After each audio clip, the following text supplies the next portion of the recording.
የቅዱስ ማርቆስ ወንጌል ምዕራፍ 28 ከቁጥር 1 እስከ ፍጻሜ ምዕራፍ ያለው ቃል እንዲህ ይላል።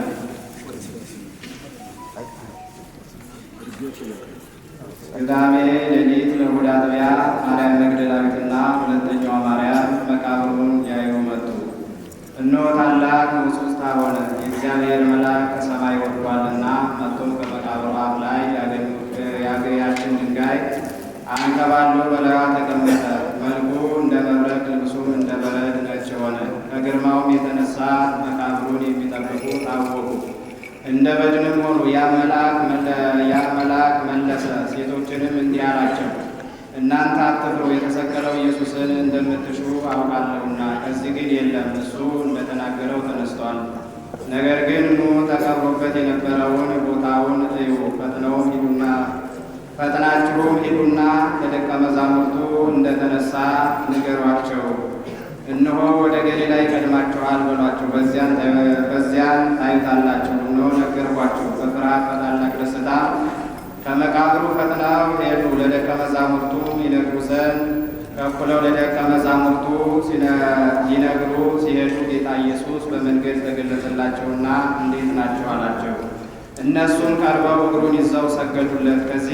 ከዚህም ቀጥሎ ጌታ ኢየሱስ እንዲህ አላቸው፣ አትፍሩ፣ ሂዱና ወደ ገሊላ እንዲሄዱ ለወንድሞቼ ንገሯቸው። በዚያም እነሱ ከሄዱ በኋላ ወታደሮች ወደ ከተማ ገብተው የሆነውን ሁሉ ለካህናት አለቆች ነገሩ።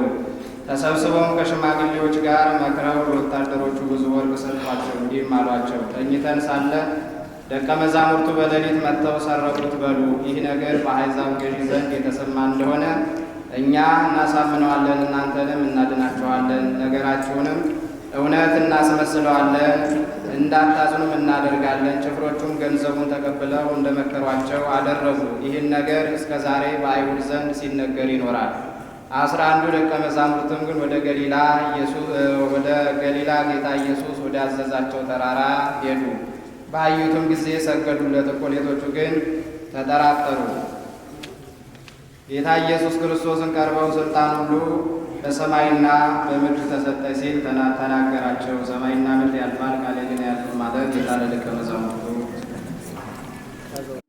16 ቁጥር 1 እስከ 20 ሰንበትም አለፈች። ማርያም መግደላዊት፣ ያዕቆብ እናት ማርያም ሰሎሜ መጥተው ሥጋውን ሊቀበሉ ሽቱ ገዙ። በእሑድ ሰንበትም እጅግ ገስግሰው ወደ መቃብር ሄዱ። ፀሐይ በወጣ ጊዜ እርስ በርሳቸው ድንጋዩን በመቃብሩ አፍ ላይ ማን ያነሳልናል አሉ። ሩጠውም ድንጋይቱን ተነስታ አዩ። እጅግ ታላቅም ነበረች። ወደ መቃብሩ በገቡ ጊዜ አንድ ጎልማሳ ንጹሕ ልብስ ለብሶ በስተቀኝ ተቀምጦ አገኙና ደነገጡ። መልአኩም እንዲህ አላቸው፣ አትደንግጡ፣ የተሰቀለውን የናዝሬቱን ኢየሱስን ትሻላችሁን? ተነስቷል፣ ከዚህስ የለም፣ የተቀበረበት ቦታ እነሆ። ነገር ግን ሂዱና ለደቀ መዛሙርቱና ጴጥሮስም ወደ ገሊላ እንደሚቀድማቸው ንገሯቸው። እንደነገራቸውም በዚያው ያዩታል። ከመቃብር ወጥተው ሸሹ። ፍርሃትም ድንጋጤም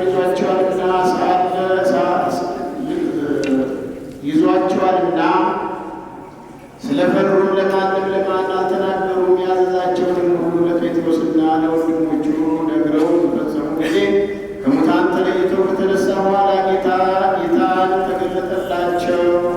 ለዘላለም ሕይወት የሚሆን የማይለወጥ ቅዱስ ወንጌልንም ለፍጥረት ሁሉ ከምሥራቅ እስከ ምዕራብ ይሰብኩ ዘንድ ላካቸው።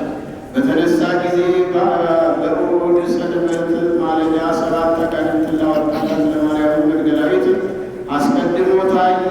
እሷም ሄዳ ቀድሞ ከእሱ ጋር ለነበሩ ሲያዝኑ ሲያለቅሱ ሳሉ ነገረቻቸው። እነሱ ግን እንደተገለጠላት ሕያው እንደሆነ በሰሙ ጊዜ አላመኗትም።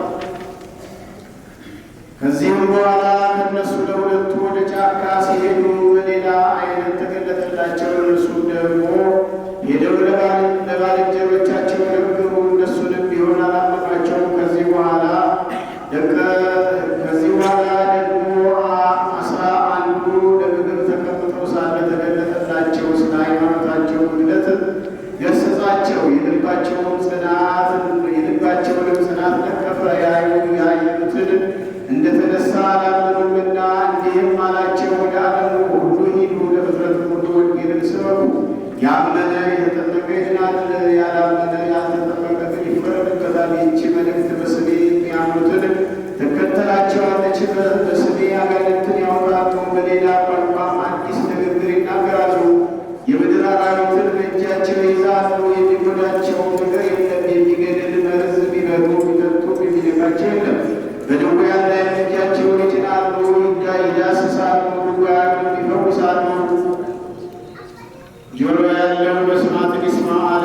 ምዕራፍ 24 ከቁጥር 1 እስከ 12። በእሑድ ሰንበትም በጠዋት ማልደው ገስግሰው ወደ መቃብር ሄዱ። ያንን ያዘጋጁትን ሽቱ ወሰዱ። ሌሎች ሴቶችም አብረዋቸው ነበሩ። ያችን ድንጋይ ከመቃብሩ ላይ ተነስታ አገኟት። ወደ መቃብሩ ገቡ፣ ግን የጌታ የኢየሱስን ሥጋ አላገኙም። ስለዚህም ነገር የሚሉት አጥተው ሲያመነቱ 2 ሰዎች ከፊታቸው ቆመው ታዩአቸው። ልብሳቸውም ያብረቀርቅ ነበር። ፈሩ። ፊታቸውንም ወደ ምድር አቀረቀሩ። እነሱም እንዲህ አሏቸው፣ ሕያውን ከሙታን ጋር ትሹታላችሁ፣ ተነስቷል፣ ነገር የለም። በገሊላም የሰው ልጅ በኃጢአተኞች ሰዎች እጅ ተላልፎ ይሰጥ ዘንድ አለው። ይሰቅሉታል፣ ይገርፉታል፣ በሦስተኛው ቀን ይነሳል ያላችሁን አስቡ። ቃሉንም አሰቡ። ከመቃብሩ ተመልሰው ለ11 ሐዋርያትና ለቀሩት ባልንጀሮቻቸው ሁሉ ይህንን ነገሯቸው። እነዚያ ማርያም መግደላዊት፣ ዮሐና፣ የያዕቆብ እናት ማርያም ናቸው። አብሯቸው የነበሩት ባልንጀሮቻቸው ናቸው። ይህን ለሐዋርያት የነገሯቸው ይህ ነገር በፊታቸው እንዳይኖሩ ማጣት ሆነ። አስተባበሏቸው፣ አላመኗቸውም። ጴጥሮስም ተነሳ፣ ወደ መቃብር ቆጥሮ ሄደ። ዘልቆም በተመለከተ ጊዜ መፍታውን ለብቻው ተቀምጦ አየ። የሆነውንም እያደነቀ ተመለሰ። ከኦሪትና ከነቢያት አንዲቱ ቃል ከምትወርድ ከሰማይ ላይ ምድር ማለት ይቀላል አለ ጌታ ለደቀ መዛሙርቱ።